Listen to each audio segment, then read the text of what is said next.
Gabriela Sosa está conectada con nosotros, es referente del Movimiento Libres del Sur y directora ejecutiva de la Mesa Federal de Muala. Gabriela Sosa, gracias por atendernos. Buen mediodía.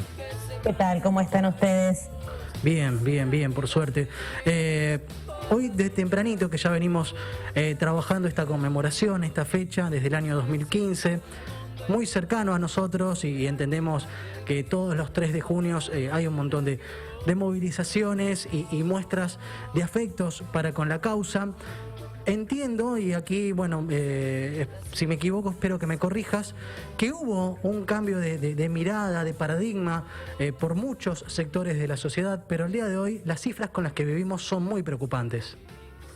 Sí, efectivamente, esta es una situación agravada por la pandemia. Nosotras tenemos los datos del 1 de enero al 30 de mayo que nos dan 94 femicidios en la Argentina, más 140 intentos, ¿no? Es decir, cuando nosotros decimos intentos de femicidio son aquellas situaciones que han llegado por su gravedad a necesitar la hospitalización de las víctimas. Por lo tanto, podría ser, me quiero detener en esto, ¿no? Podría ser muchísimo más alto el número de femicidios, justamente por esta situación que comentaba, ¿no? Y a la vez tenemos 95 niñas y adolescentes que se han quedado sin su mamá. Tenemos que el 89% de los femicidas son pertenecientes al círculo íntimo de las víctimas. Te estoy tirando algunos datos para dimensionar.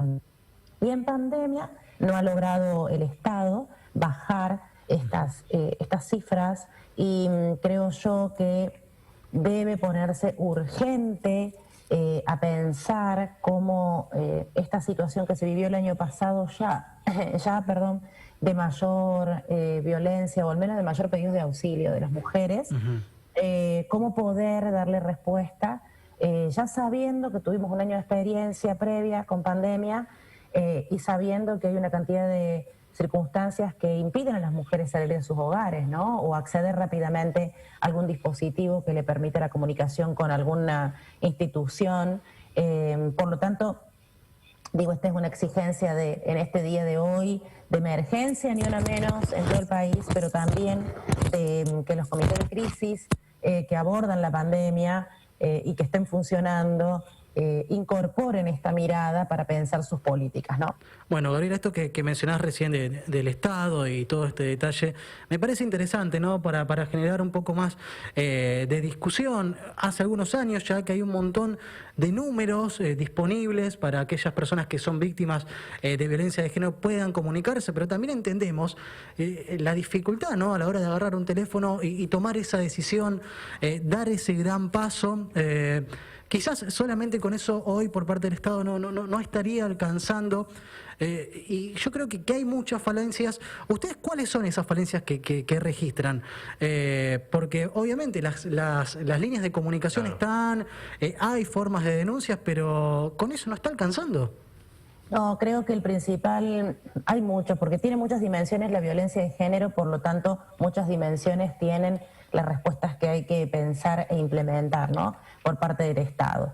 Creo que una clave importantísima es fortalecer a nivel territorial los equipos de áreas mujer, de áreas de diversidad, que están en la comuna, que están en el municipio, a la par de fortalecer a las organizaciones de mujeres y diversidades sexuales, que están también en los barrios, ¿no? Es decir, la consideración que hacemos nosotras es que es ahí, en el ámbito comunitario, donde uno trata, aún en este contexto de pandemia, de fortalecer los lazos solidarios, sociales de una comunidad, de un barrio, donde es necesario que las políticas públicas estén cercanas y llevadas adelante por personal idóneo, capacitado, el centro de salud, el área, como decía, la vecinal del barrio. Por supuesto, cada cual en el rol que le corresponde. Quizás la vecinal puede difundir cuáles son los instrumentos del Estado y el Estado puede pensar en cómo el área social, el área de la mujer tiene una llegada concretamente a un distrito, hablando de la ciudad de Rosario. Pero hablando del país, muchas veces se hace el hincapié en los recursos que trae Nación, como si Nación fuera algo injertado en una realidad provincial y local, donde claramente lo que hay que hacer, permítanme la opinión, es articular los recursos que tiene un municipio, una provincia y una nación y ponerlo a disposición de las mujeres de la manera más fácil, menos burocrática, más respetuosa y más eficaz posible, ¿no? Bien, bien. Mauri, por favor, súmate. ¿Qué tal, Gabriela? Buen mediodía. ¿Qué tal?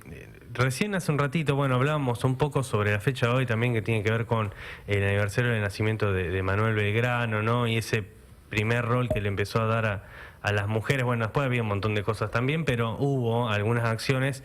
Y siempre cuando hablamos de femicidios, de violencia contra las mujeres y otras identidades, se habla mucho del patriarcado, ¿no? Como concepto, ¿no? ¿Qué implica este concepto y esta idea para ponerlos en palabras también con cosas que pasan todos los días? Bueno, primero, mira, no estoy escuchando antes el programa, pero otras de mis pasiones tiene que ver con la historia argentina y latinoamericana, y efectivamente Manuel Belgrano, que fue contemporáneo con otras mujeres luchadoras de la historia latinoamericana, de Juana Zurduy y todas las caudillas en el proceso de afianzamiento de nuestra libertad, de nuestra independencia. Fue destacado para esos años su reconocimiento, ¿no? a las mujeres y las ha incorporado de hecho a sus ejércitos. Pero bueno, lo dejamos para otro momento. Y esto del patriarcado, que aparece una palabra tan abstracta, Claro, ¿no? sí. El patriarcado es un sistema, es decir, los varones ejercen violencia sobre las mujeres porque el patriarcado determina determinados roles para ellos, ¿no? De ser propietario de estas mujeres, de tener que definir y tomar las decisiones solos, de que el cuerpo de las mujeres es parte de su propiedad. Estos son roles que el patriarcado atribuye a los varones y que los varones tienen que trabajar mucho y el Estado sobre ellos para poder sacudirse estas marcas culturales que el patriarcado les determina, ¿no? Pero también pueden ser las instituciones seguir lógicas patriarcales y también pueden ser los medios de comunicación seguir lógicas patriarcales, es decir, el patriarcado es ese sistema de ideas y de prácticas que naturaliza que las mujeres y las disidencias tenemos menos derechos, estamos subalternadas frente al poder masculino, ¿no? Es decir, nos determina históricamente eso. Y eso no es abstracto, son roles concretos, es decir, la mujer un rol reproductivo, el varón un rol productivo, las mujeres cuidadoras gratuitamente de adultos, de enfermos, de niñas al interior de la casa, cumpliendo determinados patrones de lo que se espera, hasta te diría en las actitudes de las mujeres, ¿no? Que si salís con muchos novios tenés determinada característica, y si el varón sale con muchas chicas tiene otras características para la sociedad, ¿no? Pero no me quiero detener solamente en las prácticas de los varones, sino en las prácticas de las instituciones, incluyo al Estado, que puede estar repitiendo estas lógicas, ¿no? Entonces, cuando hablamos de patriarcado, hablamos de romper esas prácticas ancladas en personas, pero también en instituciones, que lo que hacen es mantener esta desigualdad que pesan sobre las mujeres y sobre las identidades diversas disidentes. Bueno, y tratar, como planteamos las feministas, de que todas y todes tengamos las mismas posibilidades y los mismos derechos. Es decir, cualquier persona que quiera una sociedad con igualdad es feminista en términos teóricos, ¿no? Así que bueno, desarmando un poco estas palabras que a veces son un poco raras y abstractas, pero se trata de esas cuestiones. Sí, vos sabés, Gabriela, que justo hablabas de las instituciones, ¿no? Y la importancia del rol que tienen a la hora de cambiar un poco el presente. Y esta mañana una noticia que se conoció en Santa Fe con el fallo de un juez que, bueno, liberó a un acusado de violación por haber testificado usar preservativo, nada más por eso, más allá de las pericias psicológicas y también físicas, ¿no?, que se le hizo a la víctima.